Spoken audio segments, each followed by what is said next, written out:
Hey, what's up guys? John the Pilot. I've been doing some spring cleaning and I'm getting ready for a new piece of workout gear, or equipment rather. I've got limited space in my garage, so castors have always been my best friend. Castors! Castors for the sander. Castors for my workbench that definitely needs to be cleaned out. Every single one of those shelves back there has castors. Castors for my Mazda RX-7. That thing weighs 2,500 pounds plus or minus. I got castors, well it's a furniture dolly, for my power blocks. Only thing it's not is my functional trainer not on castors. And now I got a new piece of workout equipment that's going to go on the back of this wall. You can see all the boxes here, but I needed to make space, so I did rent a storage facility. But now I needed to do something for the treadmill, but it's just not that easy to move, and you can see how much space I've cleaned out. I think somebody commented on that a while back, and I am making space, so hey, it is what it is. But anyway, these 2x4s are going to turn into a massive furniture dolly for the treadmill, so I can move it around, so I can go ahead and have access for the new piece of workout equipment that's going to be hanging off the wall here. And here's all the parts. Tons of castors.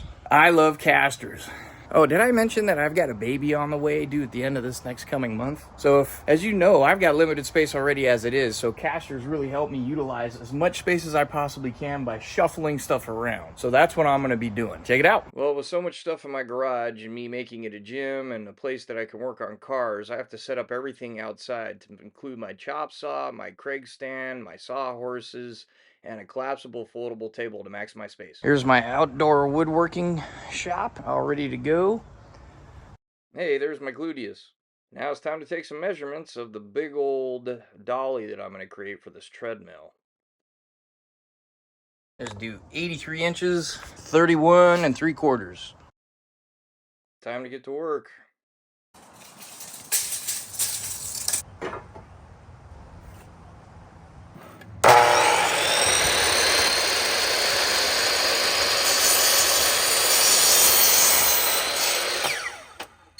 So the point of this video is not to be like show my master woodworking skills, because I don't have any master woodworking skills. But I do recommend, if you've ever seen any of the Craig products, they're actually really helpful, and I'm trying these two out finally that have been sitting in my garage for a while. And I actually had a little bit of a learning curve trying to figure out how to do stuff, as you can see. I kind of wish I bought two of those stands, because two of those stands would have been very helpful in creating the base. I tried to use the sawhorses there, and the height just wasn't working out, which made it a little bit difficult for the clamps. So they're kind of expensive. They're like 300 bucks, I think, a piece, but two of those would work perfectly, because it really helps me from bending over and getting down in order to put in the Craig screws once you do your pocket holes. It's pretty helpful. So you'll see here in about a second that I'm going to get kind of frustrated with how things aren't level, and I'm just going to move over to where I found some level concrete. And this helped a lot for me to build the base and get it going. There you go. I'm putting in the pocket hole screws that I need to in order to start assembling the main part of it. And I'm bending over, and I've noticed as I'm getting older, my back just gets more and more sore, probably because I need to do more core workouts, but you get the idea. The great thing about this project is I've had those two new Craig systems. You can see that thing with a handle, that's the 520 pocket hole screw. It's the Pro 520 pocket hole screw thing with the Craig jig table. I'm going to leave links in the description. It was really cool figuring out how to use those, and they do help a lot, especially with smaller projects. But for bigger projects, I know I need another one of those tables. So you can see I got the base frame started, and I'm putting supports across the side. And from previous experience using pocket holes and building an extremely heavy green egg stand, I know you should use the 2x4s horizontally, but I didn't do that. Anyways, total learning curve on the pocket hole thing. I'm not an expert at it at all by any means, but once I figured it out, it's actually extremely useful and very quick. But here's the base of my dolly for the treadmill. I'm going to start putting some castors on it now. So lag bolts and washers have done the trick for me in the past. Going back to what I said, you can see how I didn't verticalize, I don't even know if that's a word, all the 2x4s, Well, the reason why is I knew I was going to run into a problem trying to access the casters. So I did this in order to reach the mechanical levers on the casters that stop them from rolling and moving. So obviously when I'm using the treadmill, I don't want to be, moving around. That would be either A, stupid, and B, pretty dangerous. All right, I got 6 casters on there. Each one of them holds 250 pounds. The treadmill itself is probably, I don't know, I would guess 300 pounds. Plus me running on it. Okay, so I weigh about, I'm gonna say I weigh 235. 235 plus 400, 600 and something. And over here, this should, in theory, support 1,500 pounds of weight. So now I just got to put some plywood on the top of it. So when I do inclines and declines, the treadmill can move up and down on its rollers. It's definitely slippery. So that's good. Everybody gets the idea. I just thought of a new problem. There's gonna be a lot of weight on those 2 points on those wheels. That's a 27-inch wheelbase. So what I'm gonna do is add 2 more supports here and here. So because this is gonna be the front where the treadmill sits. So when it goes back and forth, it's got plenty of support there so the plywood won't break. So I do have a table saw. It's on wheels, but it's a real pain to get out. And I don't know if you guys have seen this. This AccuCut thing is awesome because all I do is I set up the sawhorses and then I do my measurements. I line it up and there's my Ryobi skill saw. It comes with that sled and it's amazing on how I can get the same quality of cuts using that just like as if I was a table saw. And I can do it on my own. I don't need 2 people when I'm cutting 4x8 sheets of plywood. So I'm going to leave a link in the description with the mounts, so that way it really works well. So if you do make a purchase, I greatly appreciate it. It helps grow the channel.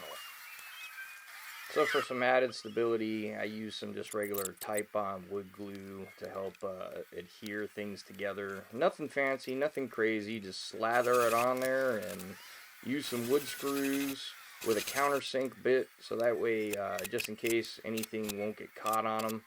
And it's actually kind of a fun, quick project. Alright, I think we're good. Woohoo! Yeah, now to try it. Yeah, one last thought. I got my trim router and I got that corner bit.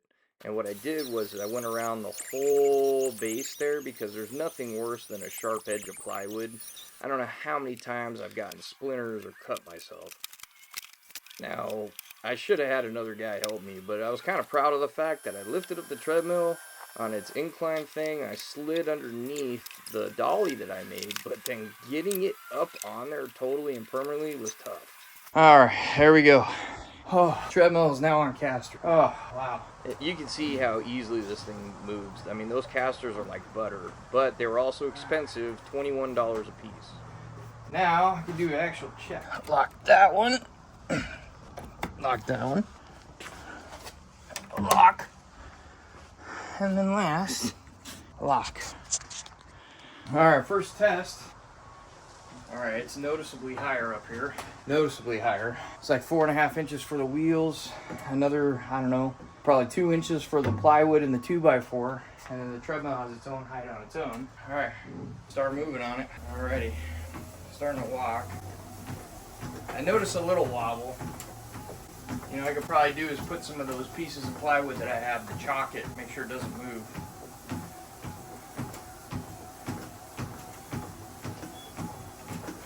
Start picking up a little jog. I need a new treadmill belt.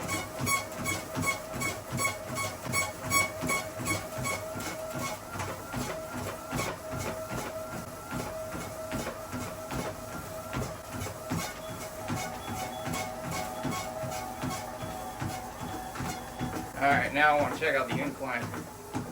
It has a little bit of wobble to it, but it's nothing unbearable. What I want to see now is when I go up to 15 degrees on it, see if I hear any cracking or if I might hit my head somewhere.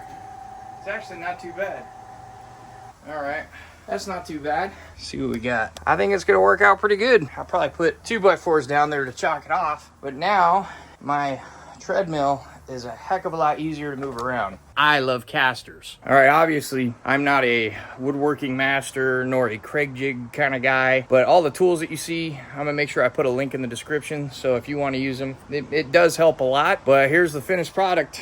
My treadmill is on 2x4 plywood and 6 castors that hold 250 pounds apiece. Now, with just one hand, I could easily move around my treadmill to wherever I need it to go. And that's how I have it plugged in. Yeah, I know. Somebody's gonna say fire hazard. All right, critics everywhere. But now I can move it around and I can have space. Because eventually, I need the space because me and my son are gonna build a freaking go-kart, which is gonna be fantastic. And it's by Kart Fab. Thanks for the plans. If you like this video, give me a subscription, shoot me a like, anything, man. Give me some ideas for some more videos in the comments below. I much appreciated. Thank you so much for watching thus far. You know the story. John the Pilot. See ya.